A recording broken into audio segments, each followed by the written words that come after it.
Gusto ko mag-diet ngayon. Diba sabi mo, alam mo marami akong kakilala na nag New Year's resolution na mag-diet. O nga, pumayat. Kaya makita ko after 2 years, ang laki, mas doble laki ng katawan niya.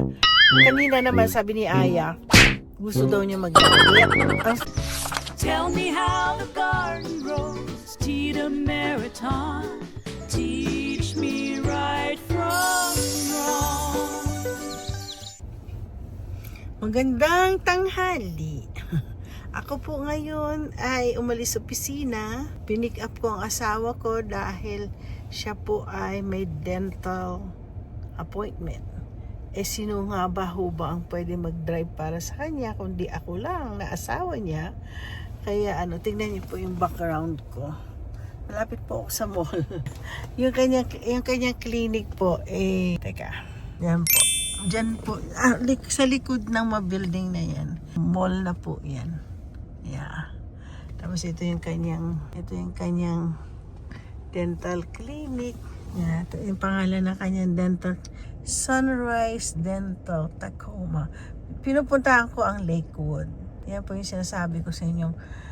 Ay, sisingilin nila ako sa isang ipin 4,000. Tatanungin ko may option. Sabi ng asawa ko, baka may option. Yung nga, kung ano daw option, sabi ng asawa ko, baka may option.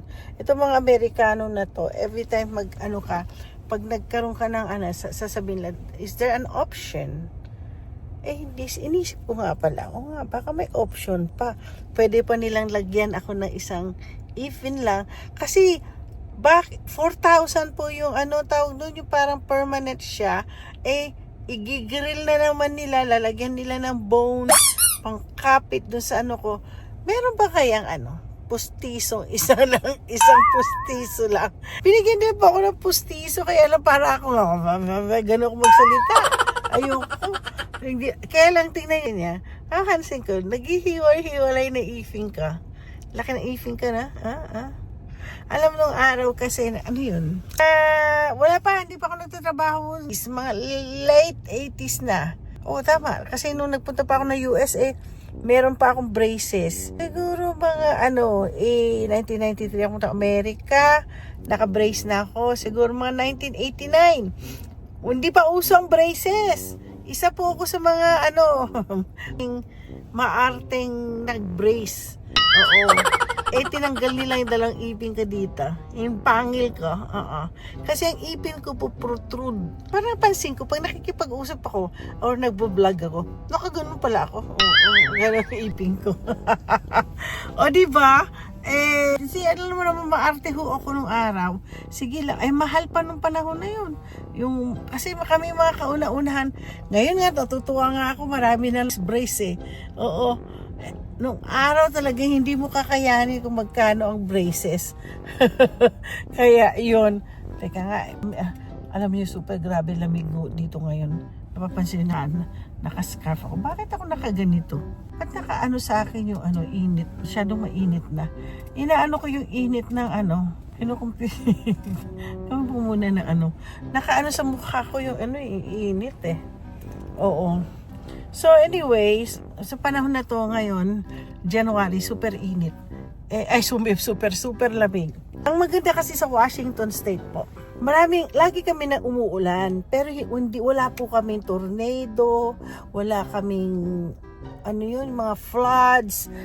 May flood pala kami, may flood dun sa mga nasa baba ng parang yung mga town na naglagay sila sa baba ng bundok. Yun po, nagkakaroon po ng meron naman kami flash. Pero ewan ko kung may flood control kami. So, ang ganda kayo pag-uusap sa inyo habang ang aking background Di ba?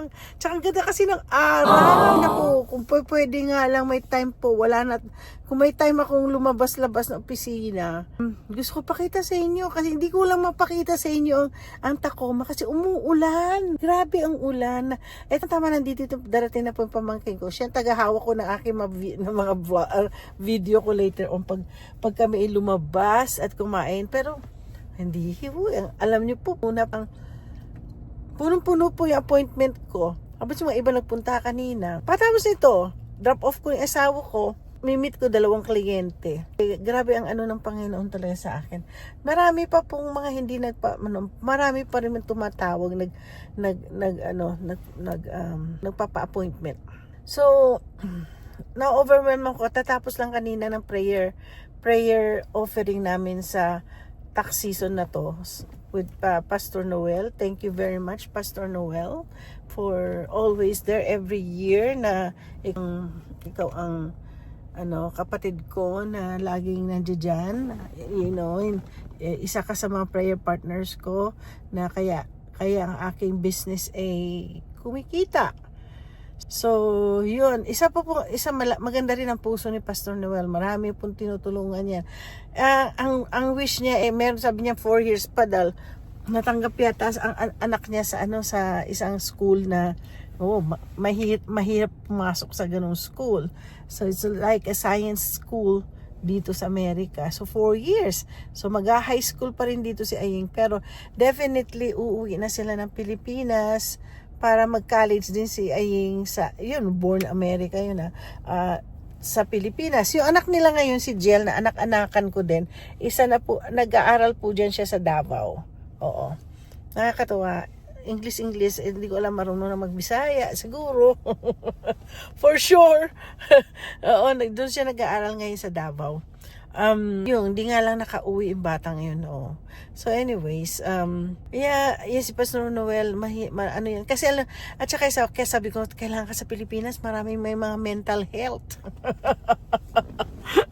Pero naman siya ng government. Kahit na maganda ang kanyang tsaka doctorate degree na aking kapatid, psychologist po siya at saka actually more on siya yung sa mental health. So anyway, nagpapasalamat ako sa kanya at nag-prayer na po kami sa business ho, kasi dapat kapag kayo may business ho kayo, i-offer nyo muna sa Lord. At kagabi nanood ako dun sa interview ni Karen Davila dun sa founder ng Christ Commission, si Pastor Philip Tanchi ba yun?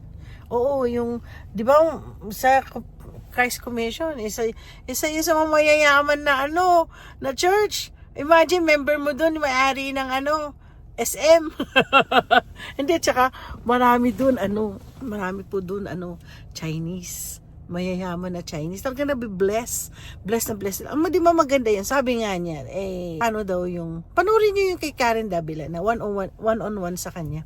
Nakakatuwa. Tapos, ang New Year's resolution, hindi talaga magfulfill yan kapag wala si Christ.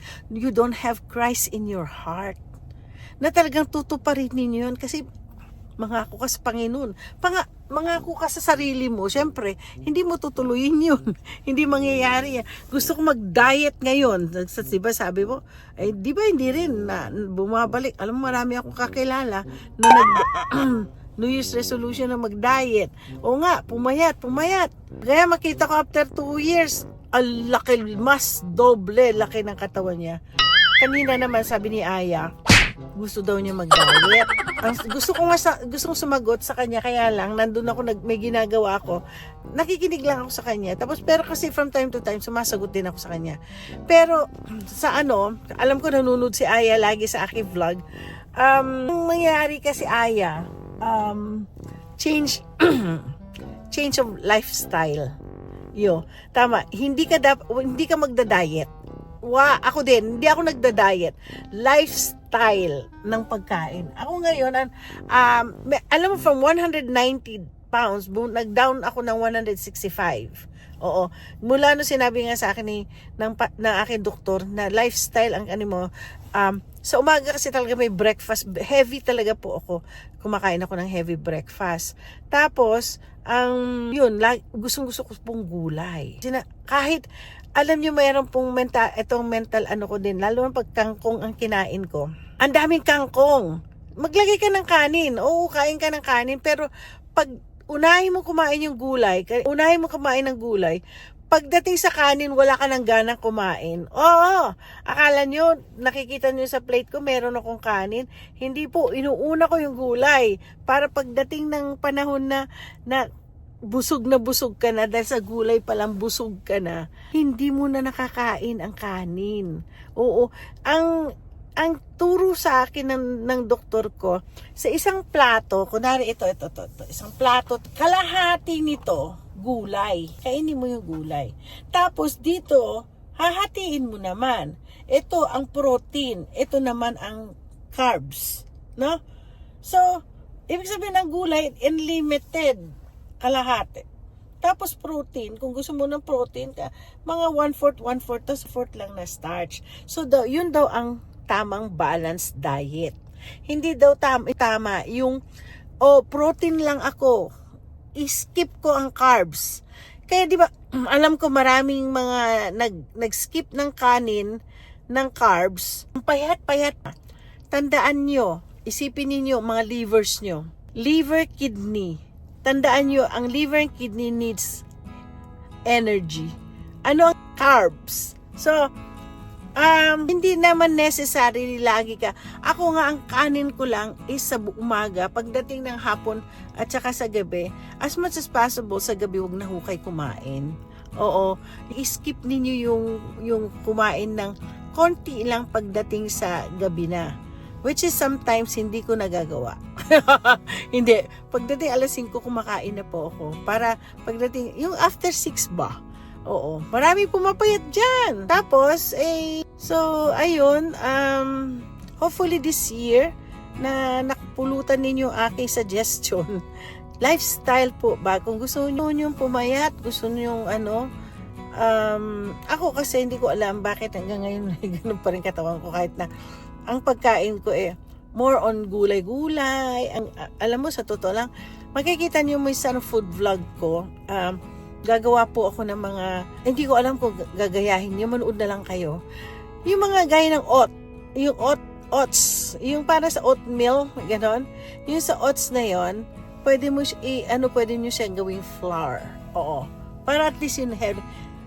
Umpisahan ko na yan, pati yung paggawa ng mga different kinds of potato, nagawin mo siyang potato balls, yung yung eggplant, o paano mo, ang daming recipe para sa eggplants, which is healthy. Tapos ang mas healthy is, pag inano mo yung cabbage, ng mga gulay-gulay, ay naku, parang yun ang gusto kong gawin. Nung Daniel's fasting ako, nagluto po ako na talagang pang vegan. Oo, so anyway, so mga panahon to, anong oras na, naghihintay po ako sa asawa ko. Driver, ang hirap driver. Ay nako, saludo sa mga drivers. So anyways, ako ayos naman at nanonood po kayo sa akin ngayon. So don't forget to like and subscribe.